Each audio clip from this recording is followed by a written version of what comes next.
Hello and welcome. My name is Mark Klose and I am from North Carolina State University. It's been my absolute pleasure to work with Vasvi Desai and Dr. Ed Gehringer from North Carolina State University and Dr. Yang Song from University of North Carolina at Wilmington on our paper, EDM and Privacy, Ethics and Legalities of Data Collection, Usage, and Storage. Our team found plenty of works pertaining to ethical principles, but less about how they apply to EDM research. This presentation highlights what makes educational data valuable in cases of large-scale data breaches, core ethical principles applicable to EDM and ethical uses of educational data, the current laws and legal precedents associated with EDM, and lastly, an analysis of key situations suggested by some EDM 2019 researchers. In April 2017, the largest recorded breach of student data occurred when hackers targeted Edmodo, an educational technology vendor, and exposed 11.7 gigabytes of data, 77 million uniquely identifiable users, 50 million usernames, and 29 million emails. The value of the information comes from the increased ability to identify students and subject them to additional tracking. For other breaches, the online grading system at Torrey Pines High School in San Diego, California, was hacked in order to alter student grades and transcripts. When used as input to some type of prediction system, this can affect decisions about specific students. Montgomery County Public Schools in Maryland had a student perform a brute force attack on their college readiness system Naviance, exposing 5,962 accounts, which included names, addresses, phone numbers, GPA, and SAT scores. Students trust that this information will remain private and protected. And lastly, Chinese media reported several cases where students' personal information, such as their national identity card number, were stolen or leaked. Companies then used these identities as phantom employees for tax fraud. In a more tragic case, a criminal group hacked a local university's application system to acquire phone numbers. These perpetrators then posed as financial aid officers and asked students to transfer money into specified accounts before their financial aid could be delivered. Yu Zhu, one of the students contacted, died from sudden cardiac arrest after discovering the fraudulent scheme. Even if the data is properly de-identified through removing, hashing, swapping, or noising data, the data are still in danger. Nowadays, data can be easily connected with auxiliary databases, creating another privacy risk. To highlight some cases, two University of Texas researchers used Netflix's dataset for the Netflix Prize competition in an IMDb dataset and isolated specific users. The Netflix dataset removed all possible identifiers from names and locations to times and more. The Tastes, Ties, and Time project was approved by Facebook and Harvard IRB to release anonymized social network profile data.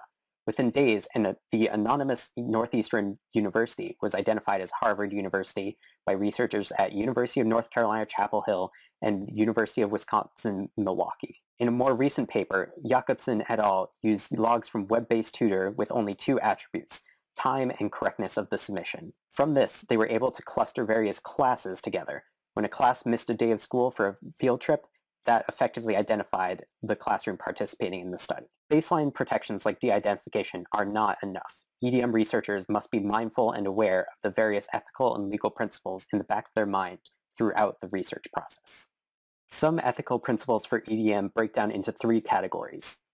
Research ethics, which focuses on how we do and justify research. The social network ethics, which focuses on how we acquire social networking data and by extension, how we evaluate a learner's identity. And big data ethics, which focuses on how we complete large-scale computations. Central to all of this, we want to maintain privacy of research subjects. We see what can happen with breaches of privacy. Every researcher already exemplifies these principles through their connections with classrooms, institutional review boards, IRBs, and what approaches they take with their work.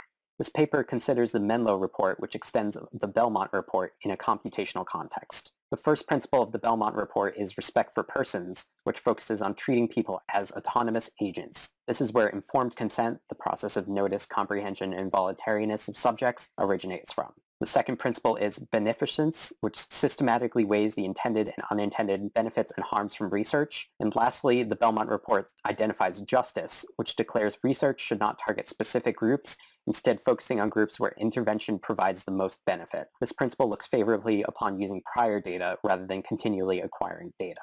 We could not find any EDM literature that considers the Menlo report, which is basically the Belmont report of computing research. A major difference between the two is the Menlo report adds a fourth principle, respect for law and public interest. This divides into three further areas of compliance, transparency, and accountability. The Menlo report specifically adds this because computing research is stigmatized already, and further mishaps reflect poorly on the entire community and can create further distrust. We identified some applications of all of the previously discussed principles.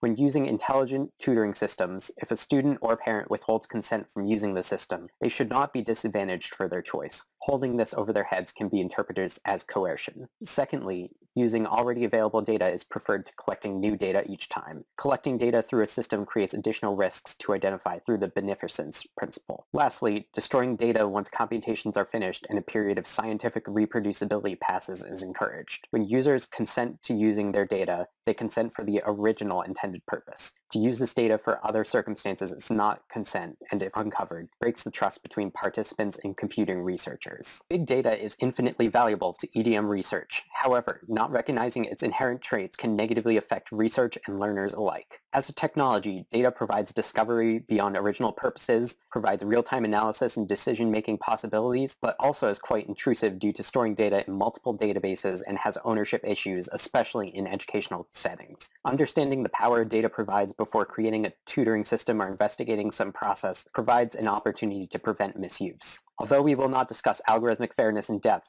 it is important to think about in the context of big data ethics. Regressing individual experiences into common baselines based on socioeconomic status, race, ethnicity, and gender stereotypes individuals. Stereotyping can rehash old prejudices, negatively affecting the research at hand.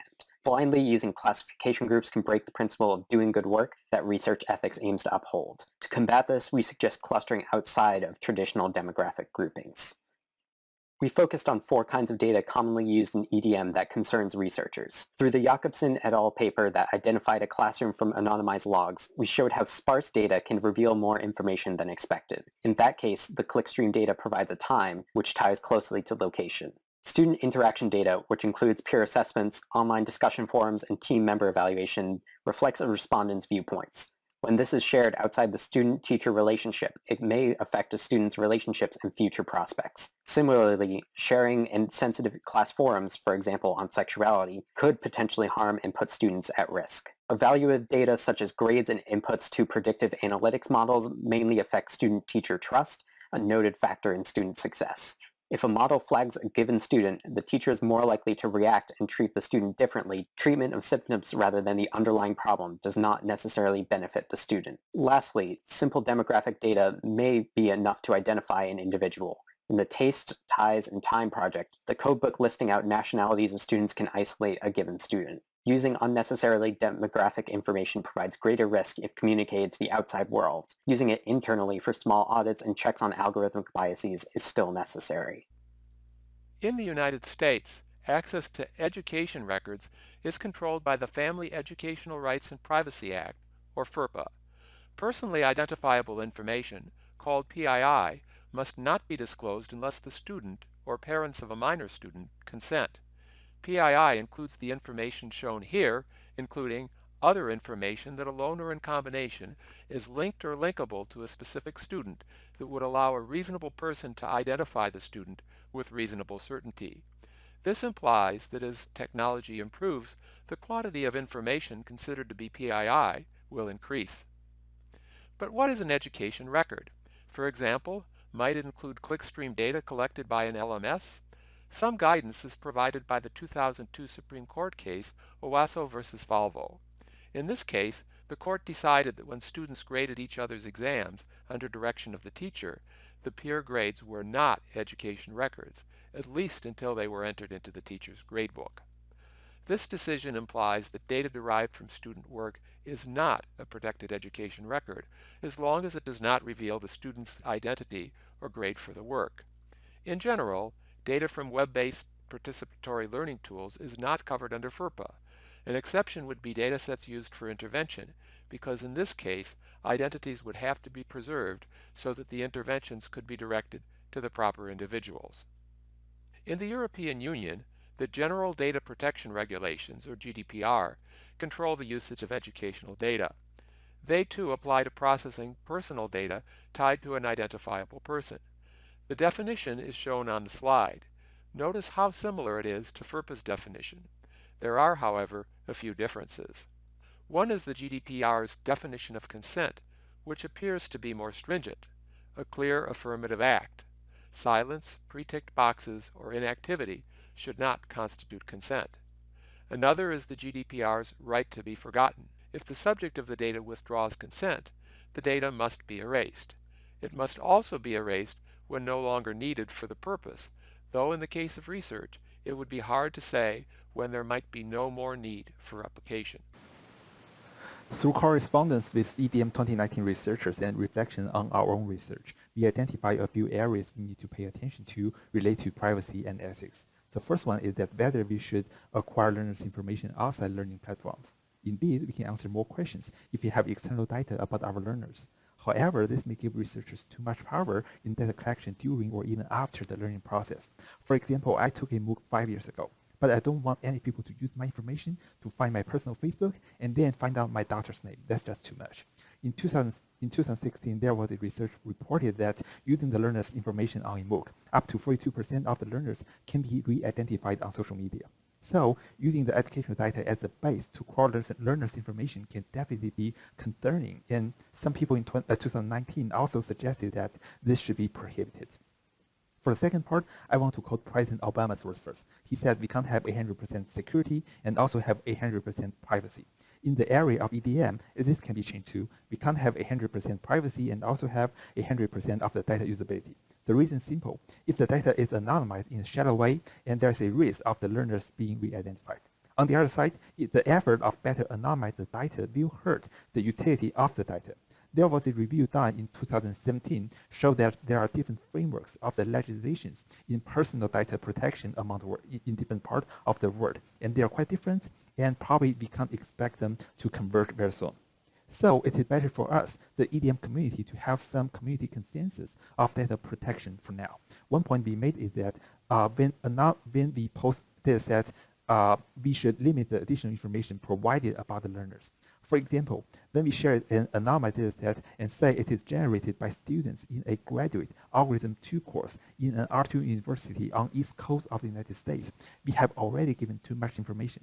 By using the information provided, we can easily find a list of the R2 universities in the United States, and probably only 10 to 20 of them are on the East Coast. If you want to dig further, I suspect there are no more than 5 of them have the Algorithm 2 course in the graduate school catalog. And then we are only a few steps away of having our learners being re-identified.